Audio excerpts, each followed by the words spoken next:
I don't have to tell you, school's back in session.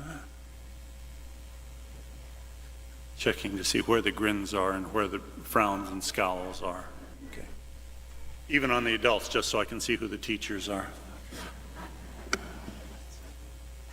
So, I want to talk a little bit in school terms, because one of the things that I have come to realize is that in all likelihood, St. Peter did not like math class.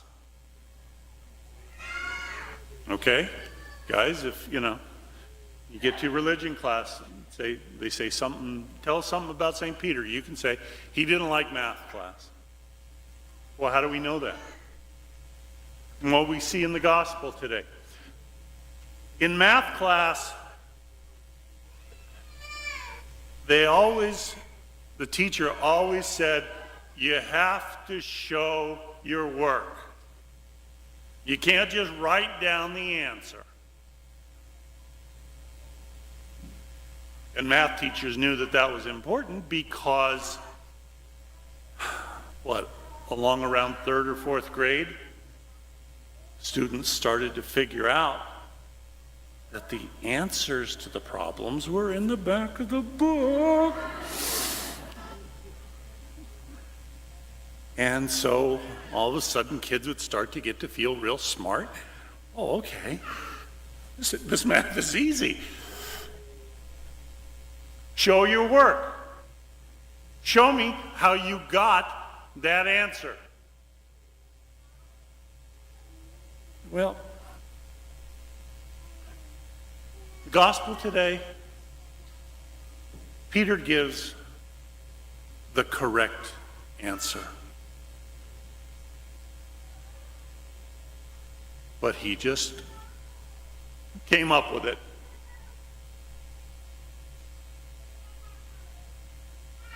And in some ways, right after this, Jesus said, okay, show me how you got that answer. Show me how you came to that conclusion. Show me what that means. Show your work. And Peter showed that he just got lucky with the answer. Because Jesus asked, who do you say that I am? Peter said, you are the Christ, the Son of the living God. And Jesus either really praised Peter, or he said, oh, okay, Rock, lucky guess. But regardless, the next passage in this gospel then is where Jesus is talking about the fact that he must suffer and die. And Peter, who's all full of himself because he just got praised in front of everybody else, takes Jesus aside and said, oh, Lord, you don't have to go through all that. And even if you do, don't talk to the people like that. It just brings them down. It's not what we want to be focusing on. And that's when Jesus says, get behind me, Satan. Maybe you got the right answer a little while ago, but you don't really understand what it means. If I am the Christ, then I am about the mission that I have been sent here for.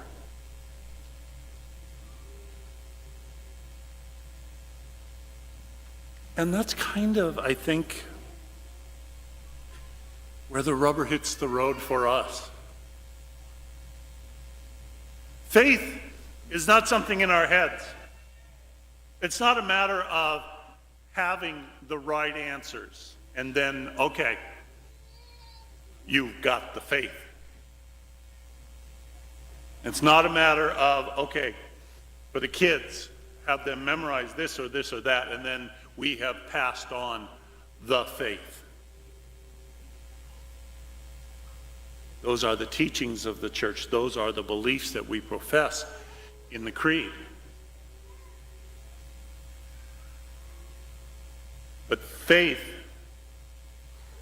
is about how we live with God Faith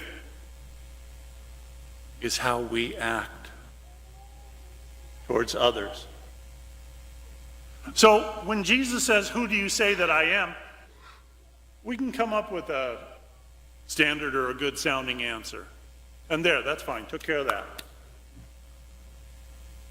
But if we take the same question and reword it a little bit differently, then it becomes the challenge for us. Rather than just, "Who do you say that I am?" "Oh, I say that you are the Lord Jesus Christ."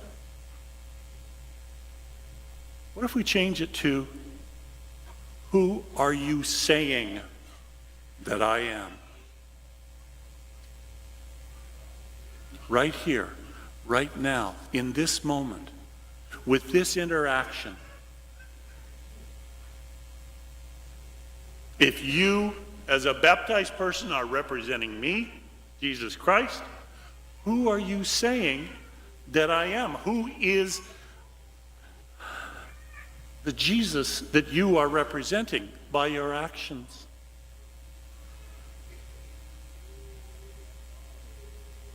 Or you can change the wording a little bit again. Rather than, "Who do you say that I am?" Maybe as we are planning, as we are preparing for this day, this meeting, this class, we are challenged with, "Who will you say that I am?"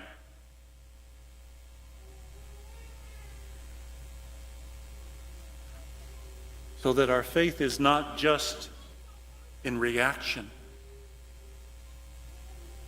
but we have planned to try and dedicate our day or this moment or this event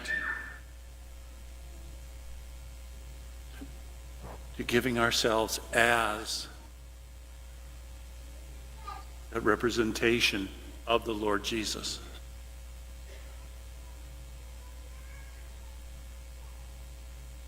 So kids, when you're at school,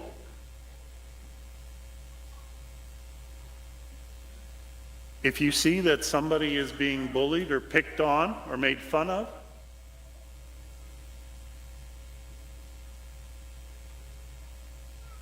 are you entering in?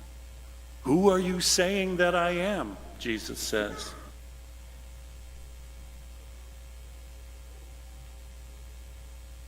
As you head off to work, have you done some scheming? Try and find a way to get ahead? To put somebody else at work down that you don't like? Who will you say that I am?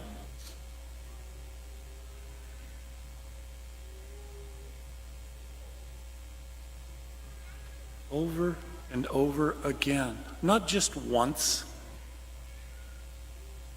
Not just, "You are the Christ, the Son of the living God." There, that takes care of it. No. Each moment, springing from our sharing in the Eucharist. When we come and we acknowledge Christ as the Son of the living God. But taking that out into our lives, into our actions, into our dealings with one another, into our outlook on the world.